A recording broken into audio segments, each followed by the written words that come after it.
Assalamualaikum warahmatullahi wabarakatuh. Salam sejahtera bagi kita semua. Saya Evnu Andrianto, peserta latihan dasar CPNS Kabupaten Kuningan, golongan 3, angkatan 3 tahun 2023. Saya merupakan seorang calon ahli pertama Teknik Tata Bangunan dan Perumahan di Dinas Perumahan, Kawasan Permukiman, dan Pertanahan Kabupaten Kuningan.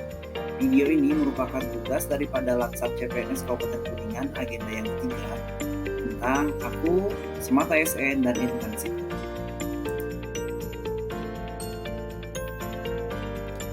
Dinas Perumahan Kawasan Permukiman dan Pertanahan Kabupaten Kuningan yang beralamatkan di Jalan R.E. Marta Dinata nomor 526 Desa Kertawangunan, Kabupaten Kuningan, memiliki tupoksi, yakni membantu Bupati dalam melaksanakan urusan pemerintahan yang menjadi kewenangan daerah di bidang perumahan, kawasan permukiman, dan pertanahan.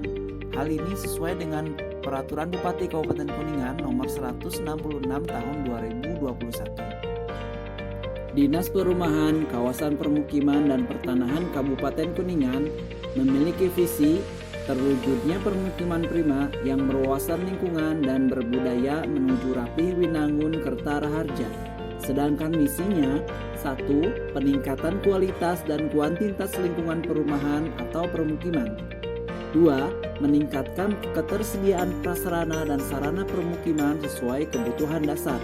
3. Meningkatkan pembinaan bangunan gedung sesuai kaidah teknis serta pembinaan jasa konstruksi. Yang keempat, mewujudkan tertib perencanaan, penataan, penguasaan, pemilikan, penggunaan, dan pemanfaatan tanah. Kepala Dinas Perumahan, Kawasan Permukiman, dan Pertanahan Kabupaten Kuningan dalam melaksanakan tugas pokok dan fungsinya dibantu oleh Sekretaris Dinas yang membawahi Subbagian Umum dan Kepegawaian, Subbagian Keuangan, dan Subbagian Program. Dalam dinas ini juga dibagi ke dalam 3 bidang. Yang pertama adalah bidang perumahan, bidang kawasan permukiman, dan bidang pertanahan. Yang mana masing-masing bidang memiliki tugas pokok dan fungsinya masing-masing, seperti bidang perumahan yang secara garis besar adalah menyelenggarakan perbaikan rumah tidak layak huni dan mengadakan rehabilitasi rumah dan sarana perumahan yang terdampak oleh bencana.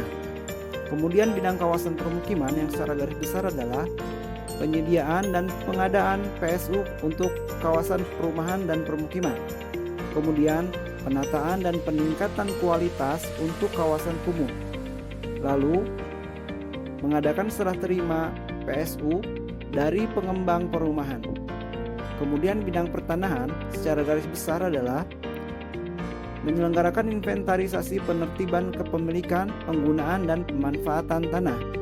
Kemudian menyelenggarakan pengadaan tanah untuk kepentingan umum, lalu mengadakan inventarisasi luas tanah dan status tanah di wilayah kabupaten. Pada instansi ini, saya ditempatkan di bidang perumahan yang memiliki tugas pokok dan fungsi menyusun kebijakan teknis dan langkah kerja dalam pengembangan perumahan. Kemudian, menyelenggarakan kajian teknis, perencanaan, pelaksanaan rehabilitasi dan rekonstruksi atau pembangunan kembali rumah beserta PSU bagi korban bencana atau terkena relokasi oleh program pemerintah.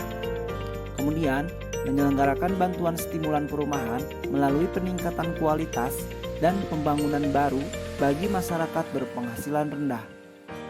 Kemudian, melaksanakan pemberdayaan komunitas serta pengembangan keswadayaan masyarakat dalam aspek rumah swadaya. Standar pelayanan yang ingin dicapai sesuai dengan visi yang telah dicanangkan oleh Dinas Perumahan Kawasan Permukiman dan Pertanahan Kabupaten Kuningan, yaitu terwujudnya permukiman prima yang berwawasan lingkungan dan berbudaya menuju Rapih Winangun Kertaraharja. Standar pelayanan tersebut harus selaras dengan tugas dan fungsi saya sebagai ahli pertama Teknik Tata Bangunan dan Perumahan yang memiliki tugas pokok dan fungsi sebagai penyelenggara tata bangunan, perumahan, dan kawasan permukiman. Wujud Smart ASN yang dapat saya lakukan yaitu selalu bertindak secara konsisten sesuai dengan nilai, norma, dan etika yang berlaku, seperti melaksanakan tugas sebagai ASN dengan mentaati peraturan kantor dan jabatan yang telah ditetapkan oleh pemerintah. Kemudian Kemudian perilaku nasionalisme dengan berpegang teguh pada nilai-nilai Pancasila, Undang-Undang Dasar 1945, NKRI, dan pemerintahan yang sah. Kemudian berwawasan global dengan cepat menyesuaikan diri dalam menghadapi perubahan dan proaktif, seperti proaktif terhadap pengajuan permohonan bantuan dengan merubah proses pengajuan dengan menggunakan teknologi informasi. Dengan menguasai teknologi, untuk meningkatkan efisiensi dan efektivitas dalam bekerja hingga tercapai hasil kerja yang berkualitas, seperti penggunaan aplikasi untuk pendataan rumah yang tidak layak huni, sehingga proses input bisa dilakukan dari lokasi rumah oleh pemerintahan desa atau kelurahan.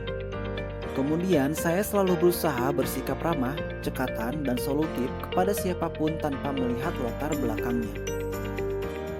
Lalu bersikap terbuka dan membangun jaringan dengan siapapun sebanyak-banyaknya secara positif, baik, dan profesional, seperti halnya dengan dinas-dinas lain, pemerintahan desa atau kelurahan, toko penyedia jasa konstruksi, sehingga penyelenggaraan perumahan dan kawasan permukiman dapat berjalan dengan baik. Dan yang terakhir, bersikap entrepreneurship, yaitu berani, kreatif, inovatif, cerdas, dan pantang menyerah. Implementasi Smart ASN menjadikan saya seorang profesional dan berkarakter berakhlak.